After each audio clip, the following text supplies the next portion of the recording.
बिस्मिल्लाहिर्रहमानिर्रहीम। अब chronic liver failure and cirrhosis से ही। अब क्रोनिक लिवर फेलियर जिस भी लिवर की डिजीज़ वो क्या करते हैं, हमारे लिवर के फंक्शन को डिस्टर्ब कर देते हैं और फिर हमारा लिवर नॉर्मली फंक्शन नहीं करता, तो उसको हम क्रोनिक लिवर फेलियर कहते हैं। लेकिन क्रोनिक मीन्स कि ज़्यादा अरसे में से ही, फॉर 6 मंथ्स और ईयर से ही। लेकिन सिरोसिस की क्या मतलब होता है? सिरोसिस भी एक क्रोनिक लिवर डिजीज़ है, लेकिन इसमें हमारा लिवर जो होता है वो नोड्यूलर बन जाता है। जिस तरह यहाँ पर मैं आप लोग को दिखाता हूँ, ये आप देख सकते हैं हर जगह पर नोड्यूल्स और इस तरह बल्ज कर गया है। और तो इसी तरह के लिवर को फिर हम क्या कहते हैं, सिरोसिस। सिरोसिस एक क्रोनिक लिवर डिजीज़ है। फिर यहाँ पर ये लोग क्या कहते हैं कि हमारे जो सिरोसिस होता है ये मोस्टली क्रोनिक लिवर डिजीज़ के साथ एसोसिएटेड रहता है। और इसमें क्या होता है कि हमारा जो लिवर होता है वो डिफ्यूजली यानी ऑल ओवर द लिवर जो होता है, जितना भी लिवर है वो एक नोडुलर फॉर्म में कन्वर्ट हो जाता है। अब यहाँ पर क्या होता है, ये लेट्स से हमारे पास लिवर है, इस लीवर का ये जगह जो होता है वो क्या हो गया, वो ख़राब हो गया और यहाँ के टिश्यूज़ की डेथ हो गई। तो रिमेनिंग जो टिश्यूज़ होंगे उसमें ये कैपेबिलिटी होगी कि इस जगह को दोबारा रीजनरेट करे जिसका डेथ हुआ है, तो बाकी का पेरेन्काइमा रीजनरेटिव बन जाती है। तो इस तरह एक रीजनरेटिव पेरेन्काइमा हमें लिवर में दिखाई देता है और उसमें क्या हो जाता है, एक फाइब्रस बैंड फिर इसको सराउंड कर देता है ताकि ये ख़राब ना हो। तो ये सिरोसिस की इंडिकेशन है। फिर इसकी एटियोलॉजी यानी कि काजिज़ क्या है, ये क्रोनिक लिवर डिजीज़ की या क्रोनिक लिवर फेलियर की काजिज़ बताते हैं। इसमें हेपेटाइटिस है, उसमें बी और सी, और इसकी भी कौन सा form, chronic form, not acute form से है। नॉन अल्कोहलिक लिवर डिजीज़ है एंड अल्कोहलिक लिवर डिजीज़ है। अब सिरोसिस की जो साइन सिम्टम्स होंगे वो मोस्टली क्रोनिक लिवर डिजीज़ के साथ ही मिलती जुलती हैं। क्या होता है कि एक बंदे को एक क्रोनिक लिवर डिजीज़ हो जाता है तो फिर ये डिजीज़ बहुत ज़्यादा ख़राब होता जाता है और आखिर में ये सिरोसिस में कन्वर्ट हो जाते हैं। यानी कि लिवर के बहुत सारे डिजीज़ जो होते हैं वो सिरोसिस पर एंड करते हैं। लेकिन ऐसा भी नहीं है, क्योंकि कुछ डिजीज़ जिस तरह क्रोनिक बिलियरी ट्रैक्ट डिजीज़ है, इसमें सिरोसिस बिल्कुल भी नहीं बनता। या कुछ पेशेंट जो होते हैं जिनमें ऑटो इम्यून हेपेटाइटिस हो या उसमें हेपेटाइटिस सी की ट्रीटमेंट हो चुकी हो, क्योर्ड हो चुकी हो, उसमें क्या होता है, उस बंदे में सिरोसिस होता है लेकिन उसका जो लिवर होते हैं वो नॉर्मल फंक्शनिंग करते हैं। तो यहाँ पर 2 बातें हैं, ये ज़रूरी नहीं है कि हर क्रोनिक लिवर डिजीज़ में सिरोसिस हो, सही है? और ये भी ज़रूरी नहीं है कि एक बंदे को लिवर सिरोसिस हो और उसको लिवर फेलियर भी हो, उसका लिवर नॉर्मली भी फंक्शन करता है। अब कुछ डिजीज़ जो है जिस तरह वायरल हेपेटाइटिस है, जब इसका हम ट्रीटमेंट नहीं करते, अल्कोहलिक लिवर डिजीज़ है, नॉन अल्कोहलिक लिवर डिजीज़ है, metabolic disease of the liver है, उसमें क्या होता है, उसमें सिरोसिस बनता है आखिर में, सही है? लेकिन यहाँ पर जो उसकी मॉर्फोलॉजी है और पैथोलॉजी है, सही है, ये भी एक बंदे और दूसरे बंदे में डिफरेंट रहती है, वेरी करती है। फिर इसकी मॉर्फोलॉजी पर आ जाते हैं तो इसमें क्या कहते हैं कि सिरोसिस क्या है, ये एक क्रोनिक लिवर डिजीज़ है। इसमें क्या हो जाता है कि हमारा पेरेन्काइमा रीजनरेटिव हो जाता है और उसको कवर कर देते हैं एक फाइब्रस बैंड। और ये जो फाइब्रस बैंड और रीजनरेटिव पेरेन्काइमा ये माइक्रोस्कोपिकली और ग्रॉसली दोनों हमें दिखाई देता है। मेनली इसका कौन सा कैरेक्टरिस्टिक्स, नोड्यूलर नेचर जो होता है, सही है? अभी हमने इस डायग्राम में दिखाया, इसमें इस सारा नोड्यूल बन जाते हैं और बल्ज कर देते हैं। अब जो साइज़ ऑफ नोड्यूल्स है या जो पैटर्न ऑफ स्कारिंग है, सही है, ये भी वेरी करता है। कुछ स्कारिंग क्या करते हैं, टू पोर्टल ट्रैक को एक दूसरे के साथ मिला देते हैं और कुछ क्या करते हैं, पोर्टल ट्रैक को सेंट्रल वेन के साथ दिखा देते हैं, मिला देते हैं, सॉरी, इसको भी मैं आपको दिखाता हूँ। ये हमारे साथ क्या है, यहाँ पर इस रीजन में पोर्टल ट्रैक है, सही है? कुछ स्कारिंग क्या कर देते हैं, ये पोर्टल ट्रैक दूसरे पोर्टल ट्रैक के साथ इस तरह कनेक्ट कर देते हैं और कुछ स्कारिंग क्या कर देते हैं, पोर्टल ट्रैक को सेंट्रल वेन के साथ क्या करते हैं, कनेक्ट कर देते हैं, जिनके दरमियान जो बाइल के फ्लूइड फ्लो हो या ब्लड के फ्लो हो वो डिस्टर्ब हो जाता है, सही है? तो ये एक कैरेक्टरिस्टिक एक्सप्लेन किया, ये भी वेरी करता है। एक क्रोनिक लिवर डिजीज़ में दूसरे क्रोनिक लिवर डिजीज़ से भी वेरी करता है और 2 इंडिविजुअल के दरमियान भी ये वेरी कर सकता है। सही हो गया? अब यहाँ पर आगे मॉर्फोलॉजी में क्या कहते हैं कि हमारा लिवर जो था इसमें 2 किस्म की रीजनरेशन होती थी। एक यहाँ पर सेल की अगर डेथ हो जाती है तो इर्द-गिर्द के जो पेरेन्काइमा था वो इसको रीजनरेट करता था, इसको रिप्लेस करता था। दूसरा क्या था, जो हेयरिंग कैनाल था वहाँ पर क्या होते थे, वहाँ पर होते थे स्टेम सेल्स। ये स्टेम सेल्स क्या करते थे, ये पहले एक डक्ट लाइक स्ट्रक्चर बना लेते थे जिसको हम डक्ट्यूलर रिएक्शन कहते थे और उसके बाद वहाँ पर ये जो लॉस्ट पेरेन्काइमा था उसको रिप्लेस कर देते, रीजनरेट कर देते बाय डिवीजन ऑफ इटसेल्फ। तो ये स्टेम सेल्स क्या हो जाते हैं, इनकी एक्टिवेशन होती है और डिफरेंशिएशन होती है जो कि डक्ट लाइक स्ट्रक्चर बना लेते हैं जिसको हम डक्ट्यूलर रिएक्शन कहते थे। और फिर ये डक्ट्यूलर रिएक्शन आगे क्या करता था, क्रोनिक लिवर डिजीज़ में ज़्यादा हो जाता था और ख़ासकर जो सिरोसिस जिस क्रोनिक लिवर डिजीज़ में होता था उसमें ये बहुत प्रोमिनेंट था। तो इस तरीके से क्रोनिक लिवर डिजीज़ में पेरेन्काइमा की रीजनरेशन होती है। अगर हमारे डिजीज़ जो थे वो प्रोग्रेस कर देते हैं, प्रोग्रेस होता है यानी कि खराबी की तरफ और जाती है, तो ये और ज़्यादा हो जाता था, सही है? अब कुछ डिजीज़ में क्या हो जाता है कि ये डिजीज़ इसकी केवर हो जाती है, ट्रीटमेंट हो जाती है, तो वहाँ पर फिब्रोसिस और सिरोसिस कम होना शुरू कर देता है। अब यहाँ पर सिरोसिस में जो स्कार बनता है ये 3 होता है, डेंसली कम्पैक्ट होता है यानी सारे सेल एक दूसरे के साथ चिपके रहते हैं और कुछ जो होते हैं वो फिर बाद में प्रेगनेंट्स में डिवाइड हो जाते हैं, ऐसे हैं पहले चिपके रहते हैं, फिर इनके दरमियान जो सिप्टा होता है ये खत्म हो जाते हैं, जिसकी वजह से क्या हो जाते हैं, या वहाँ पर एक क्लस्टर हो जाता है। यहाँ पर मैं डायग्राम में दिखाता हूँ, ये इनके दरमियान वो सिप्टा जैसी है जहाँ पर डिफरेंट नोड्यूल्स है वो सेपरेट है। अब ये जो सिप्टा है ये ब्रोकन हो जाता है, ऐसे है जिस तरह यहाँ पर देख लीजिए ये ब्रोकन हुई ऐसी है, और इसी तरह ये सारा का सारा एक जैसा बन गया जिसको हम आइलैंड का नाम यहाँ पर रोबिन्स ने दिया है। तो इसी तरह क्लस्टर ऑफ रिजेनरेटिंग पेरेन्काइमा चिकम जो होता है इर्द गिर्द वो क्या बन जाते हैं, वो एक दूसरे के साथ क्लस्टर होकर चिपक चिपक जाता है और वो एक आइलैंड बना लेते हैं। अब सिरोसिस में क्या होगा, अगर ये प्रोग्रेस करता है या ये रिग्रेस करता है, यानी कि या तो इसकी केवर होगा सही है, और या ये और डेंजर की तरफ जाएगा। तो ये डिपेंड करता है किस चीज़ पर, कि ये जो इंजरी हुआ है हमारे लिवर को ये सेवियर है या नहीं है। दूसरा जो काज है इसका जिस वजह से ये हुआ है, कोई डिजीज है वो है या नहीं है।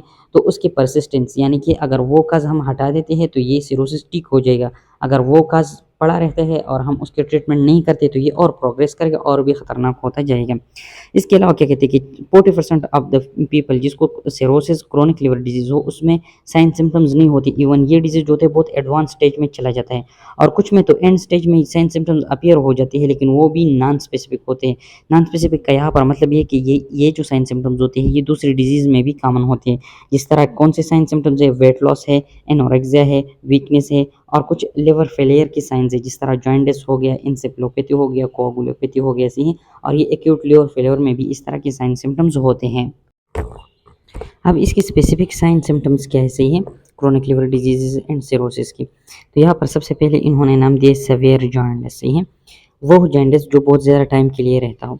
तो उस बंदी को क्या हो जाता है, प्लूराइटिस, सही है इचिंग, और ये अपना स्किन को इतना कुरेद देता है कि उसमें ज़ख्म बन जाती है, और इस ज़ख्म में बार बार जो होता है different viruses and bacteria infection खास करते हैं, जिसकी वजह से क्या हो जाता है उसकी लाइफ को भी खतरा होता है, उसका डेथ भी हो सकता है, सही है। और कुछ पेशेंट्स में क्या होता है, इस प्लूराइटिस को लिवर ट्रांसप्लांट का निशाना माना जाता है, सही है। अब ये प्लूराइटिस क्या करते हैं, ये कोलेस्टेसिस भी करते हैं, यानी कि हमारी की जो बाइल के फ्लो है उसको डिस्टर्ब कर देता है, वो स्लो कर देता है। ये तब होता है जब बहुत सारे बाइल साल्ट्स जो होते हैं हमारे बाइल में जमा हो जाते हैं, इसे है बाइल फ्लूइड में। दूसरा स्पेसिफिक साइन क्या है, फोर्टल हाइपरटेंशन की। यहाँ पर जब क्रोनिक लिवर डिजीज हो तो हमारे लिवर के ब्लड सप्लाई पर भी बोझ बन जाती है, जिसकी वजह और लिवर पर भी, जिसकी वजह से हमारे लिवर में हाइपरट्रॉफी होती है, और जब लिवर में हाइपरट्रॉफी हो जाती है तो वहाँ पर डिफरेंट नर्व्स कंप्रेस हो जाते हैं, जिसकी वजह से पोर्टल हाइपरटेंशन पैदा हो जाती है। लेकिन यहाँ पर जो पोर्टल हाइपरटेंशन होते हैं वो बहुत ज़्यादा क्या होता है, कॉम्प्लिकेटेड होता है। अब यहाँ पर एक शंट होता है जिसको हम पोर्टो सिस्टमिक शंट कहते हैं। इसमें क्या होता है कि हमारे पोर्टल सिस्टम से वेनस सिस्टम में ब्लड जाती है, नॉर्मली सिस्टम से पोर्टल सिस्टम में आना चाहिए, लेकिन यहाँ पर पोर्टल सिस्टम से वेनस सिस्टम में जाता है। और ये क्यों जाता है, क्योंकि यहाँ पर होता है हमारे कोलेटरल विसल्स के डायलेशन। हमारा जो पोर्टल वेनस सिस्टम है और सिस्टमिक सिस्टम है उसके दरमियान डिफरेंट वो है कैपिलरी बेड्स की कोलेटरल सर्कुलेशन है, तो उसमें क्या हो जाते हैं, डायलेशन हो जाते हैं। तो सिस्टमिक और पोर्टल सर्कुलेशन के दरमियान जो कैपिलरी बेड्स है उसके दरमियान एक डिफरेंट शंट बन जाती है, जिसमें पोर्टल सिस्टम से ब्लड जाती है हमारे वेनस सिस्टम में। क्योंकि यहाँ पर क्या होता है, नॉर्मली जो सिस्टमिक सर्कुलेशन होता है उसमें ब्लड प्रेशर ज़्यादा होता है हमारे पोर्टल सिस्टम से, लेकिन जब पोर्टल हाइपरटेंशन बन जाती है तो यहाँ पर ब्लड प्रेशर ज़्यादा हो जाते हैं कंपेरेटिवली टू सिस्टमिक। तो फिर अगेन रिवर्स में ब्लड चला जाते हैं हमारे सिस्टमिक सिस्टम में से, है वेनस बाईपास में चले जाते हैं डिफरेंट वेन्स के कलेक्शंस के थ्रू से, है कोलेटरल सर्कुलेशन के थ्रू। तो इन बंदों में जो 40% बंदे होते हैं इस मर्ज़ की उसमें एसोफेजियल वेरिसेस होती है, इसे यहाँ पर डायग्राम में दिखाए हैं इन्होंने, यहाँ पर आप लोग देख सकते हैं, जहाँ पर डिफरेंट इनके दरमियान इनास्टोमोसिस होती है। अब यहाँ से क्या होगा, फिर यहाँ पर भी ब्लड आएगा, जब यहाँ पर ब्लड आएगा तो उस बंदी को क्या होगा, फेटल हेमाटोमेसिस होगा, यानी कि उसके वोमिटिंग में बहुत ज़्यादा ब्लड आएगा, सही है। और ये क्यों होता है, क्योंकि पोर्टल वेनस ब्लॉकेज होता है जिससे हाइपरटेंशन हमें डेवलप होती है।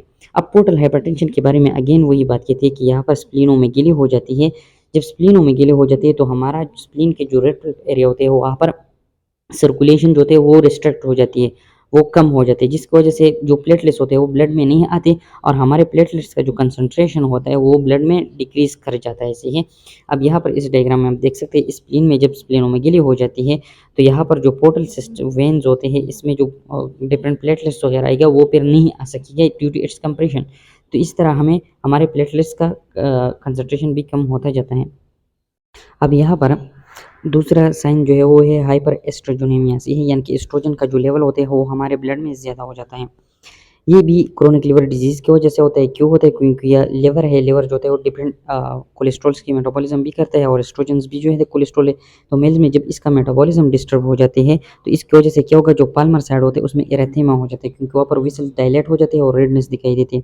स्पाइडर एंजियोमा होता है स्किन के ऊपर हमें जो ब्लड वेसल्स होते हैं वो इसी तरह स्पाइडर शेप में नज़र आती है और रेड भी होती हैं। इसके अलावा हाइपोगोनेडिज्म एंड गायनेकोमेस्टिया भी ये काज़ कर सकता है। फीमेल्स में जो हाइपोगोनेडिज्म होता है वो किस वजह से होता है? वो एक्चुअली जब उसकी हाइपोथैलेमस जो होता है वो डिस्टर्ब हो जाए, वो उसको डैमेज हो जाती है, सही है। और क्रोनिक लिवर डिजीज़ में जो हेपेटोसेलुलर कार्सिनोमा का रिस्क है वो बहुत ज़्यादा होता है, सही है, वो इंक्रीज़ कर जाते हैं। अब क्रोनिक लिवर डिजीज़ जो होते हैं वो सिरोसिस के साथ बहुत ज़्यादा रिलेटेड है, लेकिन फिर भी फ्रॉम पेशेंट टू पेशेंट ये वेरी करते हैं। कुछ लोगों में होता है, कुछ में नहीं होते हैं, कुछ लोगों में साइन सिम्पटम्स डिफरेंट होते हैं।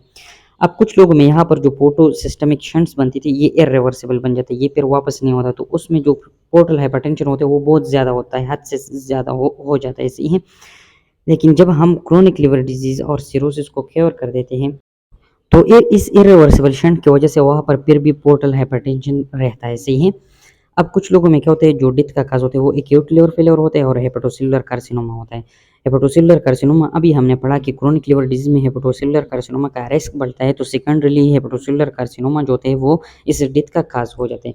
अब इसके डायग्नोसिस किस तरह होते हैं? ज़ाहिर बात है हम क्लिनिकली यानी कि हिस्ट्री लेते हैं पेशेंट से और लेबोरेटरी फाइंडिंग्स यानी कि हम उनको डिफरेंट टेस्ट एडवाइस करते हैं।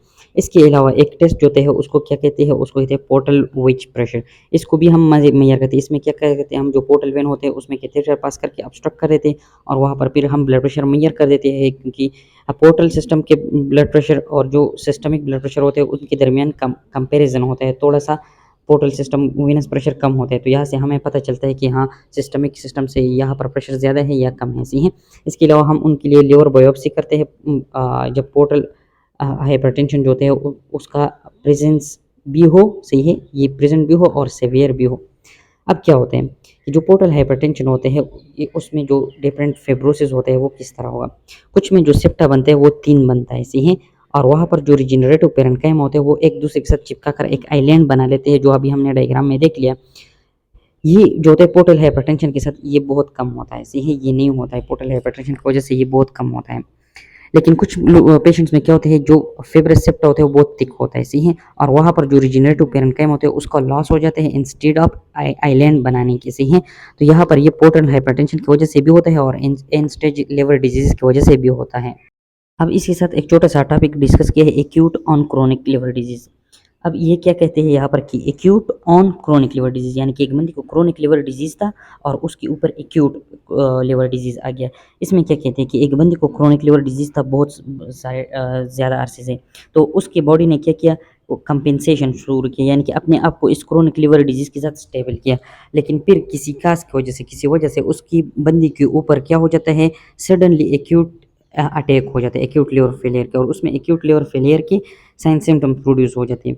और जब ये प्रोड्यूस हो जाती है कब होता है, जब एक बंदा सिरोसिस डेवलप करते हैं, let suppose chronic liver disease, और उसके साथ क्या होता है, वास्कुलर शंटिंग होती है, सही है, बॉर्डर ब्लड सप्लाई इस तरह कुछ नाम दिए, या उसकी को क्या हो गया, एक फेटल इंजरी हो गया, सही है। इसी तरह एक्यूट सिम्टम्स आ जाएंगे और इसमें जो होते हैं 50% ऑफ द लोग 50% ऑफ द पीपल जो होते हैं वो इसमें मारे जाते हैं, सही है, मर जाते हैं। अब क्या होता है कि जो एक्यूट लिवर अटैक आ गया, उसने जो कंपेंसेशन था, स्टेबिलिटी थी, उसको वापस डिकम्पेंसेट किया, वापस अनस्टेबल किया। तो ये क्यों होता है? जब एक बंदी को क्रोनिक लिवर डिजीज था और कंपेंसेशन उसने इख्तियार किया था और उसके साथ उसको हेपेटाइटिस डी सुपर इन्फेक्शन हो गया, या जो वायरल हेपेटाइटिस के लिए वो ड्रग्स इस्तेमाल करता था उसको रेजिस्टेंस क्रिएट हो गया, या प्राइमरी कोलिंजाइटिस जो ब्लैडर की इन्फ्लेमेशन होते हैं उसमें क्या हो जाता है, उसमें बैक्टीरियल कोलिंजाइटिस बन जाते हैं, बैक्टीरियल इन्फेक्शन आ जाते हैं, या कैंसर था वो बॉडी की दूसरे पार्ट से वो यहाँ पर आ जाते हैं और लिवर के पेरेन्काइमा को रिप्लेस कर देते हैं। तो ये तो पोर्टल सिस्टम की क्या है, यानी कि लिवर से रिलेटेड एक्यूट अटैक्स है। सिस्टमिक अटैक्स भी होते हैं, जिस तरह सेप्सिस हो गया, एक्यूट कार्डिक फेलियर हो गया, या सुपर इम्पोज टॉक्सिक इंजरी हो गया जो ब्लड के थ्रू आ गया हमारे लिवर में। तो यहाँ पर क्रोनिक लिवर डिजीज़ जिसको कंपेंसेशन की थी पेशेंट ने, उसके ऊपर एक्यूट अटैक हो जाएगा और उसकी वजह से उस बंदे के 50% चांसेस है कि उसकी डेथ हो जाएगी।